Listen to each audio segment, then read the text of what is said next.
Coming soon. Here we go.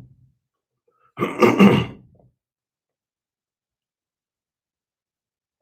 everybody. This is Jason Eagle, your natural health authority, with another Healing Matters podcast. And today we're talking about arthritis. But let's first go back. This is Jason Eagle, your natural health authority. You can see me on Patreon. You can see me on my Facebook page, which is Strategic Healing. You can my YouTube channel, which is Jason Eagle QRA. And again, we are going to like, subscribe, that whole shebang. We're talking about arthritis. Now, in America, well, worldwide, but we're really going to talk about America, there's two different types of arthritis. One which would be RA, rheumatoid arthritis. And then there's the most common one, which is called OA, or osteoarthritis. The difference is, how do you know what the difference is? Rheumatoid arthritis is, in general, it's the general joint pain, joint swelling, red, hot, tender. That's one of the kind of claim to fames about why, how do you know that it's rheumatoid arthritis? The most common one, though, is osteoarthritis, and that one in particular, it's not red, it's not hot, it's not swelling, but it's a destruction of the joints. You start to lose the joints, they start to fall apart. So let me get into these. Let's go back to, and we'll talk about rheumatoid arthritis, which is the less common one, but a lot of times it can start as rheumatoid arthritis and then break down into rheumatoid arthritis. So, or I'm sorry, osteoarthritis. Rheumatoid arthritis, worldwide research shows arthritis, both of these arthritises, is linked to infection. Now, rheumatoid arthritis would be infection at the joints, not just inflammation. And intestinal infection, I'm going to get into what types of infection and how infection can cause that. Also linked to poor diet, especially consumption of hydrogenated oils and fried foods. Yes, it is your bad diet, lots of bad foods. Low pH, which is deficient minerals. If you take any condition in the world, it has a tracking to low minerals. If you don't have enough minerals, your body, especially when we get into immune system type of stuff, your body ran out of minerals. Especially then when we get into the osteoarthritis, is where did those minerals going? If my minerals are shrinking and the joints are falling apart, where are those minerals going? They're being sucked out to be used as payment for paying the immune system and all other things in the body. Okay. Low pH, toxic gallbladder, intestinal infection, which would be backup of waste products into the liver and joints. When you get into the Chinese medicine, the Ayurvedic, which would be Indian medicine, they all say it is the gallbladder, it is the liver, it is the adrenals. These are the things, but liver, gallbladder are the top ones in terms of those are the organs that reflex to those things that protect your joints. And when those organs break down, then it starts to show up in the joint. So it's usually not starting in the joints first. It starts in somewhere else in the body, in these your filters, and also mention kidneys. Heavy metal exposure, toxicity, dental infection, dental toxicity. The heavy metals can come a lot of from the dentals, but you know that's why a lot of times you see guys, men that work on cars and are exposed to a lot of or paint or a lot of stuff. They will develop the arthritis and they'll say, it's my job, or it's I sit a lot, I'm a truck driver, or this or that, and they blame it on these types of things when a lot of times it's just a buildup of toxins that your liver cannot filter out anymore, and then it starts to leak into the joints, and we get a lot of problems in the joints. Common symptoms of rheumatoid arthritis or joint pain in general would be pain, swelling, redness in the joints, fatigue, insomnia. The pain will wake you up. So usually the rheumatoid arthritis is I'm okay, but then I sleep and then I start to, my body starts to slow down. I don't move as much. A lot of times with rheumatoid arthritis, the movement helps it. Osteoarthritis, the movement makes it worse. Okay. Reduce joint mobility. My joints are achy and I just can't grab, or I can't move, or I can't bend as well. And a lot of times people, say, I got arthritis in my fingers, I got arthritis, but it can be also arthritis in the hips, arthritis in the actual joints of the spine, because those are joints as well too. Okay, now that's rheumatoid arthritis. Now let's talk about osteoarthritis. Osteo means bone. So it's in the bone and it's the dissolving of the bones. OA is the most common form of arthritis in the US. In OA, there is a gradual breakdown of the cartilage in joints, resulting in joint stiffness, swelling, and pain. OA, or osteoarthritis, commonly affects the fingers, knees, spine, and hips, and less frequently the wrists, elbow, shoulders, and ankles. Osteoarthritis usually comes on slowly, and especially in those age over 45. At first, joints may ache after exercise or work. Later, the joints degenerate. When they get in, they say, oh, you got bone on bone. That's the joints, because the joints start to degenerate and they start falling apart. And then eventually, because the joints are, especially like the knees and the ankles and the hips, and even in the fingers, there's a joint that's in there that keeps the bones from rubbing on each other so that the bones kind of rub on top of that. Okay. Which is meant to happen. Not everyone with OA feels pain. Okay, so you can have osteoarthritis and you go, I don't have pain. Rheumatoid arthritis, the one that usually have pain and lots of pain. Often linked to infection in the joints, which promotes cartilage destruction. Okay, the infection, and in particular, the bugs, or when I say infection, I'm talking about bugs. That would be bacterial, that would be viral, that would be parasitic, all kinds of these things. That's just a general term for infection. But think about what infection is. It's another living life form, and they live inside your joints. And when they live inside your joints, in particular, and they live all different points in the body, but why the joints? And I've said this before, because your joints, especially the synovial joints and basically all the joints, there is no blood flow directly in there.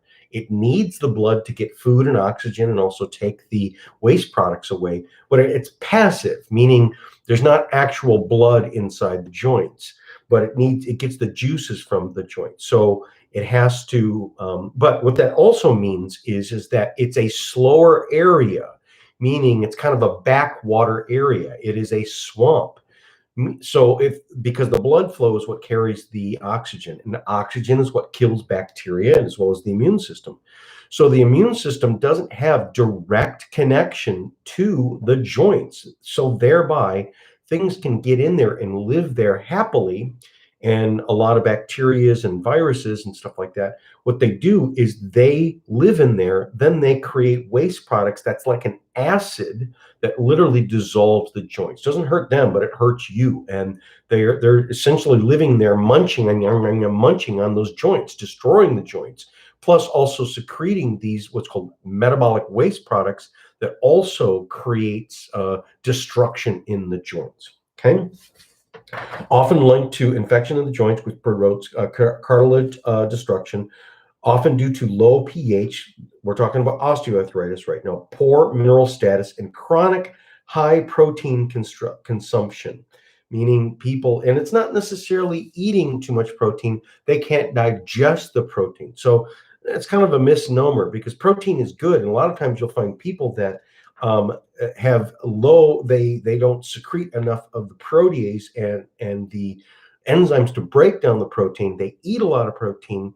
They eat enough protein, but they don't absorb the protein. And then that excess protein, or the not proper digestion of the protein, that would be the meat and even plant-based proteins, turns into another waste product, then backing up into liver and all this other stuff. So,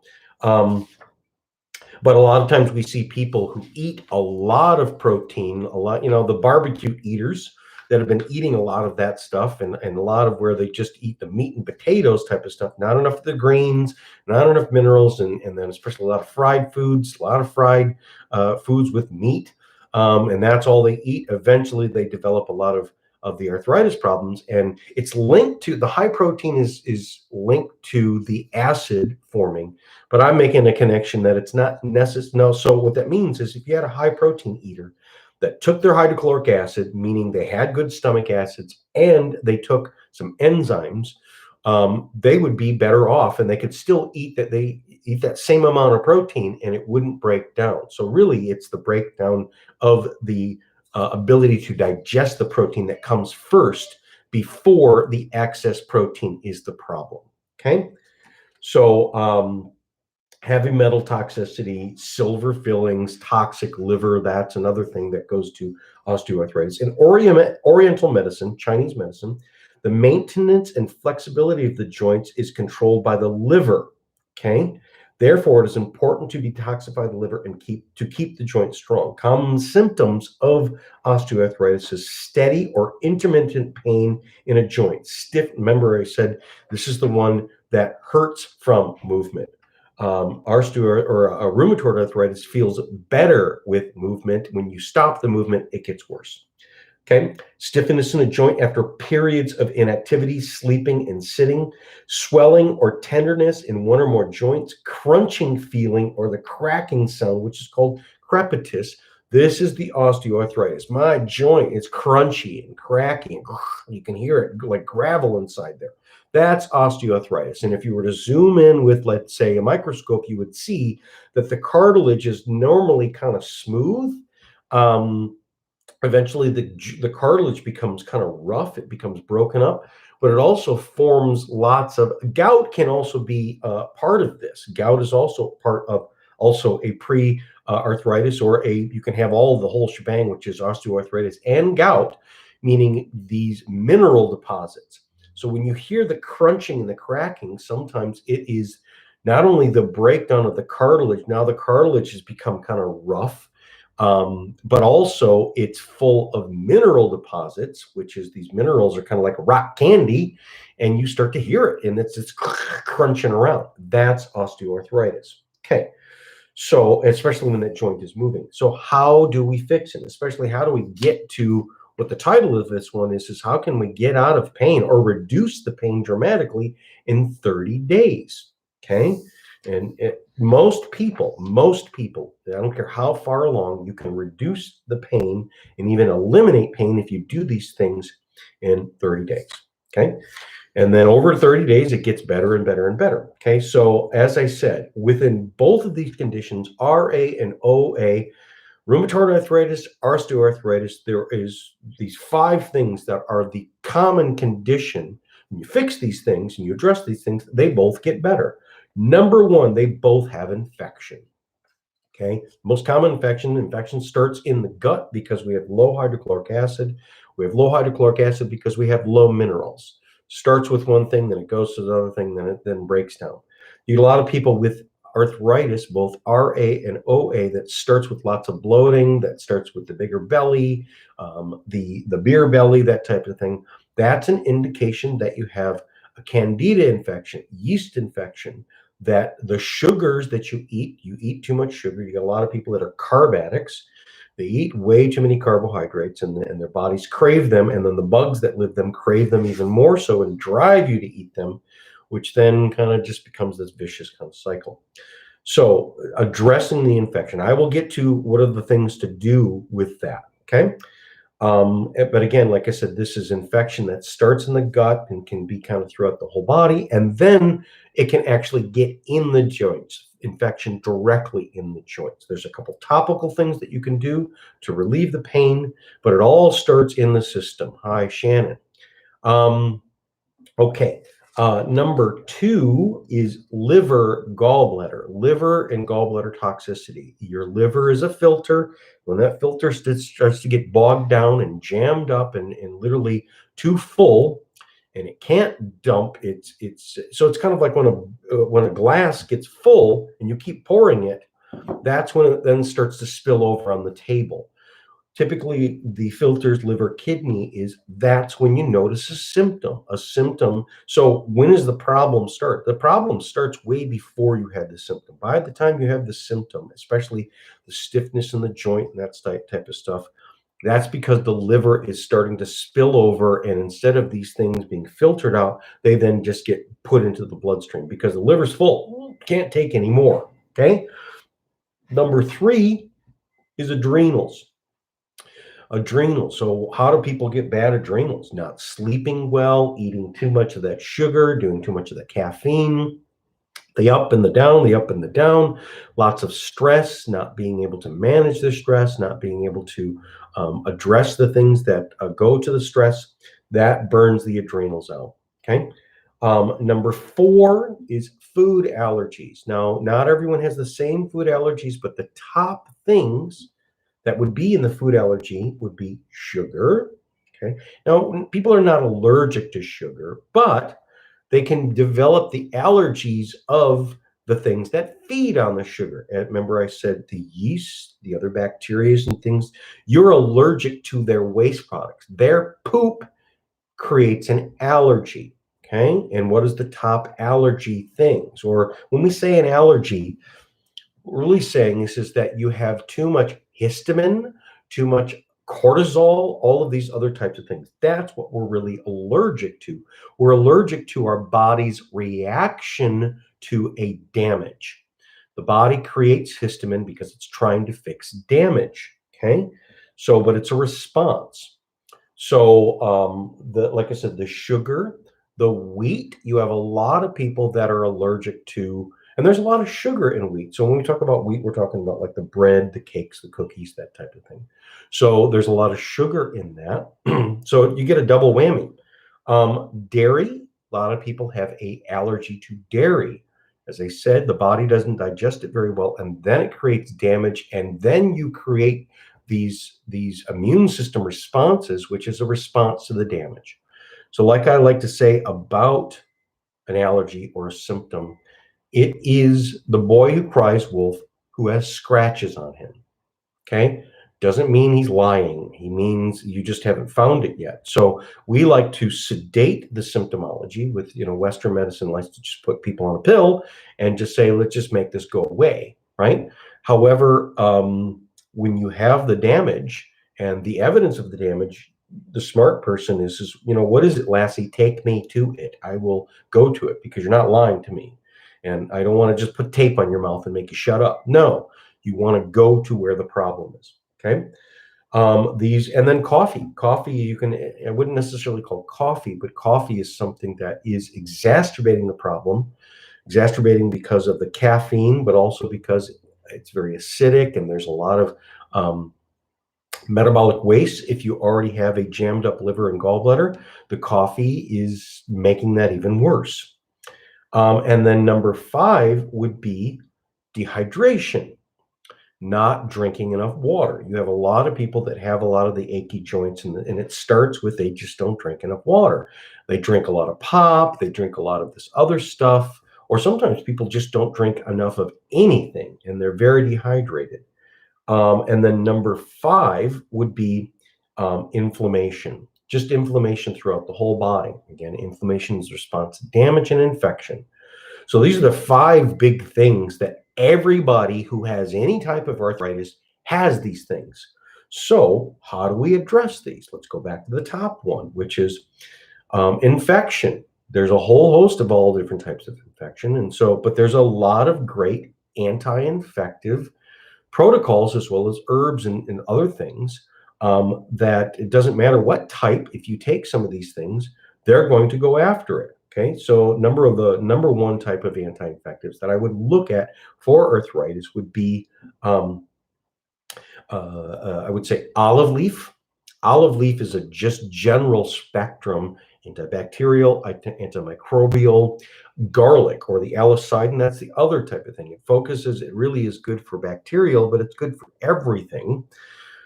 ADP, that's the oregano. ADP Biotics makes this company makes a pill, which is an oregano. These are the 3 main things that are just broad spectrum. They kill virus, they kill bacteria, they kill candida, these types of things. Okay. Hydrochloric acid, having enough hydrochloric acid in the stomach, especially when you eat a high protein meal or a heavy meal, making sure you can digest this, that will then cut down on how many waste products go into these filters and give them a break, start to clean the body out. Okay. So that would be an infection. There's another one that's very specific for bone infection, and that would be the Osteoven. Osteoven, Premier Research Labs make a product called Osteoven, and it's really good at rebuilding. So it's good for bone, and they used to be called bone and joint, but it's what we would call, it's used for sick bone and joint. The bone condition that would be sick or infection would be, geez, I'll think about it. The osteoporosis, osteopenia, which would be dissolving of the bone. There's a relation. They're kind of all the same thing. They're in the same family because they're really being driven by the same infection. Who's eating my bones? Who's eating my joints? It is the infection. And it's the infection that's eating, the bugs that it's eating, but it's also your immune system is dissolving the bones to pay the immune system to fight the infection. So either way, it's going a double whammy at your bones and joints. Okay, so Osteoven's really good at actually helping to heal the bone, but also it's anti-infective for the bones and joints. Okay, then we get into liver gallbladder. Okay, how do we clean out the liver gallbladder? Well, first of all, the gallbladder ND, which is this liquid, it has what's called nanized gold coin, has B6. B6 is a really good thing for the gallbladder to clean the gall. Now, people say, but I don't have a gallbladder left. Well, you still have the tube, and your body still creates bile. All the gallbladder is a storage tank for the bile and a squirting mechanism to squirt the bile into the digestive tract when it's needed. But what is bile? Bile is the waste product of the liver. It's the cleaning out. So the liver cleans itself out. So even after you remove your gallbladder, you still create bile. And the gallbladder ND helps to thin the bile out. It helps to give you nice, good, liquidy bile. The liver ND is another thing, which is that has a nanized turmeric. Turmeric is one of these great things with the curcuminoids, which is really good for liver. It's also, a lot of people say, God, that's great for my joints. I love the turmeric because it helps to relieve the pain, okay? Or pain also because it's anti-infective. Anytime we have pain, you've got to consider that there's some sort of infection or the pain's coming from the waste products, the destruction of the infection, or your immune system going after that. Then we get into adrenals, making sure you're having enough salt. Adrenoven is another good thing. There's a number of really good supplements that are great for the adrenals, but focus on, that's where we also get into sleeping, working on your sleep. I had a whole video on before, check that out, on sleep. What do we do about sleep? There's just a huge checklist of what can I do to sleep. And it's not just melatonin. It's about creating your bedroom. It's about setting up times to sleep. It's about putting yourself in bed, blue blockers to stop the screen. I mean, it's a whole list, but focus on your sleep, getting better sleep, stress manage it, that types of thing. Okay. Then the food allergies, I would say, if you're dealing with arthritis, go on a hiatus, take a 30-day break of do gluten-free, do dairy-free, and go on like a keto diet, which is, but focus on lots of vegetables, okay? And cut down on junk food and cut down on fried food and all this other stuff, but clean your diet up. You will feel a lot better and the joints will feel a lot better. And then also cut out the coffee. I would say, there's other hot drinks. If you're used to being coffee, cut out the coffee and try that for a while and see what that does. The dehydration, which is water. Drink extra water. And if you have arthritis, whether it be RA or OA, drink distilled water, especially for this 30-day. Drink distilled water. Why distilled water? Because distilled water has no minerals in it. It's mineral hungry, and it will pull the minerals out of your body, even your joints. So if you got too many of these mineral deposits in your joints, it will start to pull that out of your joints, and it will make you feel a lot better. As I said, for the allergy, go back to that one, Allercaps. Allercaps has quercetin in it, which is and a number of other things, which are an antihistamine. It will be, people that are used to doing a Benadryl or something like that, they can switch up and go on a natural antihistamine. That would be the Allercaps. If we're dealing with inflammation, just generalized inflammation. And that's where people use a lot of the over-counter, whether it be Tylenol or ibuprofen, all this other stuff. Try Deltanol, the delta-tocotrienols, which is a form of the vitamin E. It is very anti-inflammatory. It creates a lot more blood flow, but it clears out inflammation. You could do 1, you could do 2, you could do 8 a day, 8 of the Deltanol, especially if you got a real serious lots of inflammation. And you don't have to take them all at once. You can take it, and especially the Deltanol, since it's an oil, it really works good with protein. So take it with, let's say, a protein meal. You can take it by itself, but I like to take it with a little bit of protein. Take it with a little bit of like a protein shake, or a little bit of food or something like an egg, this type of stuff. It helps it to be absorbed a lot better. Topical. What do I do? Remember I talked about topical. What could I use to rub on my joints, especially my finger joints? Neem oil and limonene, which is this orange oil. You mix them together and you rub it into the joints. And I've had a lot of people that say, wow, that stuff really, really works better. And it works really good in terms of relieving, especially like the finger joints, or you can rub it on a shoulder joint or something like that. Why? Because the limonene acts as a transporter of delivering the neem, and neem is an anti-infective. And it's anti-inflammatory. So it will relieve the inflammation, but also will start killing the infection directly in the joint. I've talked a lot about this, which would be the Phytozymes. Phytozymes works like a prednisone. Some people go on to the steroid type of stuff, steroid creams or steroid type of stuff. The Phytozymes, which is a proteolytic enzymes, it digests protein, and a lot of the scar tissue, or what we would call the excess stuff that's inside the joints that's causing stiffness. Could you dissolve that? Could you clean those joints out without surgery? Yes. The Phytozymes is something you take 2 of them on an empty stomach 3 times a day. And why an empty stomach? Because if you take it with food, it will digest the food. But I want it to go into my bloodstream to start to get into the joints, into these things. Where are we at right now? Okay, bad pH. Okay, remember, I talked about getting more minerals. One of the top things that a person can do for the minerals is the greens. The fermented greens, the Premier Research Labs makes this little pill form, which you can open up and put in your smoothie or just swallow them. The fermenting of the greens are good, but if you take the greens, it would be kale and I forget all the other different greens, but the green grasses and stuff like that, barley grass and all this other stuff. But when they're in their green stage, so people say, well, I could be allergic to that stuff. No, this is before it starts to form the seed form, so you don't have any of the allergy type of stuff. But when you ferment a thing, it actually releases more of the stuff, the good stuff that would be in, especially the minerals, than would be if you took it in its raw stage. So it liberates even more of the minerals.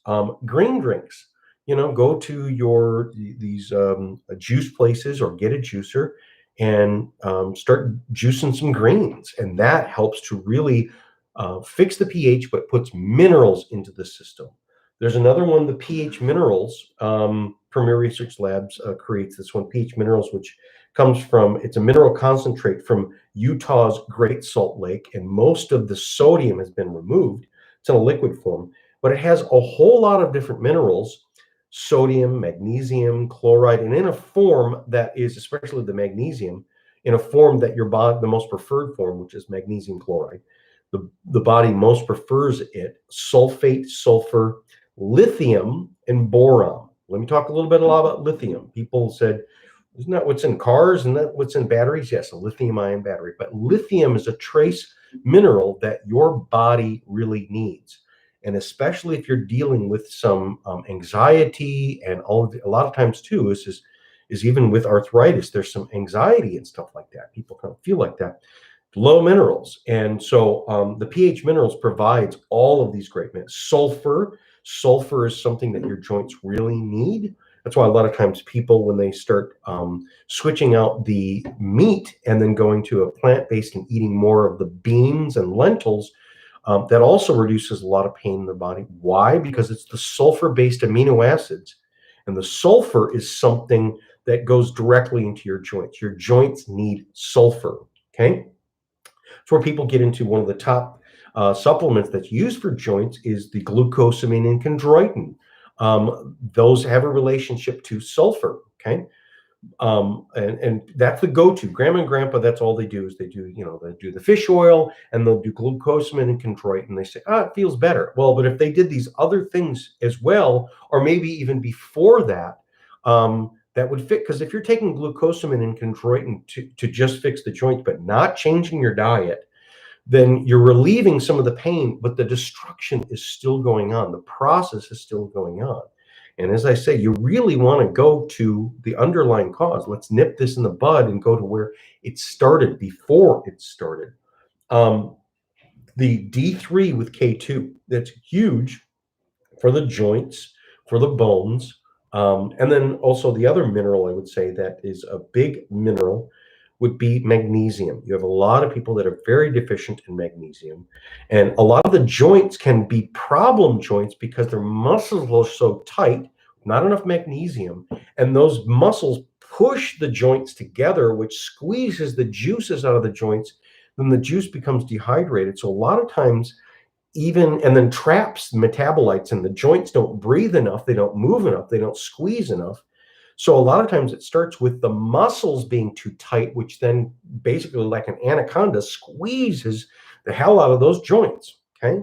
So when a person can relieve the minerals or relieve the muscle tension with the minerals, that's where Epsom salt baths get in. So if you got arthritis, take daily or at least 3 times a week of an Epsom salt bath. Epsom salt is cheap. You can get it anywhere. You put 4 pounds of Epsom salt. People, whoa, that's a lot. It does seem like a lot, but it's not. And it's cheap. So that big milk carton thing, or if you get the big 6-pound, use about 3/4 of the bag, 4 pounds of Epsom salt, and stay in the bath at least 20 minutes. I like 60 minutes. I like an hour. And start with hot, and then it doesn't get too cold. It's fine. Read a book, listen to a movie or something like that. Listen to a book. You'll get through it. A lot of times so the magnesium will release the muscles. It will also help to release the joints. You will start to get the joints to breathe and absorb more of the good blood and get rid of the bad stuff out of it. Or like I said, not blood, but the juices from the blood. We'll pull the good stuff in. And then moving a joint. After you've done these things, you've created these things, then start moving more, because you want to move these good nutrients that you've put in there. But you also, and what's good movement? Some walking, just some daily walking. I would also talk about like swinging the arms a little bit, not a huge amount, but get out there and move your joints. And, a good thing to do for arthritis or a lot of conditions is go out there and walk. But some of your walking, you want to put your hands up above your head, squeeze your fingers, move your arms up and down, this type of stuff, because it gets the blood flow moving and it pumps it through those joints. Getting some good clean air, some sunshine, this type of stuff never hurt anybody, but it actually helps with the arthritis because the movement, like I said, helps, but the vitamin D, the fresh air, cleaning yourself out, these are the things that really, really help an awful lot. Let me make sure I covered everything. Yes. Yep. So these are the things. These are these top things that anyone can do. There's more you could do, but these are the starting points. Let me go back over that again. Number 1, treat the infection. That would be some of these anti-infectives. Garlic is a great thing. Oregano is a great thing, getting the hydrochloric acid. Number 2, clean up the liver, gallbladder, good liver flush, those different types of things. Number 3, the adrenals. Number 4, the food allergies. Clean up the diet, especially if you have lots of histamines. That's the allercleanse or the allercaps. Number 5 would be water, which would be dehydration. Clean up your water, drink more water, drink the distilled water. Number 5 would be inflammation. Clean out the inflammation and start switching off of some of the NSAIDs, the drugs stuff, even the over-counter things, because they damage your liver, they damage your stomach, and start switching to some natural. The delta-tocotrienols, Deltanol, is a great anti-inflammatory, and it works spectacular. The curcuminoids, which would be the turmeric, that type of stuff. But the problem with those things is they don't work as immediately. You have to be on them for a while. The fish oil, the DHA, the EPA, that's an anti-inflammatory, but you got to be on them for a while. Be patient with them, get on them and stay on them, and you'll start to notice the pain, especially 30 days. If you get on these things, the green drinks, cleaning up the diet, these things will make a huge difference. So try these things, and I guarantee you, I guarantee you, I don't care how bad your arthritis is, you do these things in 30 days, you will have less pain. It will reduce your pain. And then if you stay on it, could we, fix a joint? Could we dissolve these things? Yes, I've seen cases for people where the doctor looked at it and looked at the joints and said, "Whoa, we might have to do surgery on this." These people did these things, and then a month, 2 months later, they came back and they go, "Wow, you cleaned that junk out. That really looks," and people can hear it. You can take a joint and you can hear how crunchy and cracky it is. You do this stuff, and then 30 to 60 days later, it's like, whoa, it's not as crunchy. My shoulder doesn't crack as much. Get rid of that crepitus. Where did it go? Your body pulled it out. So not everything has to be a surgery. Not everything has to be cleaned out by the doctor. You can clean it out yourself. This is Jason Eagle, your natural health authority. Thanks a lot. Until next time. Bye-bye.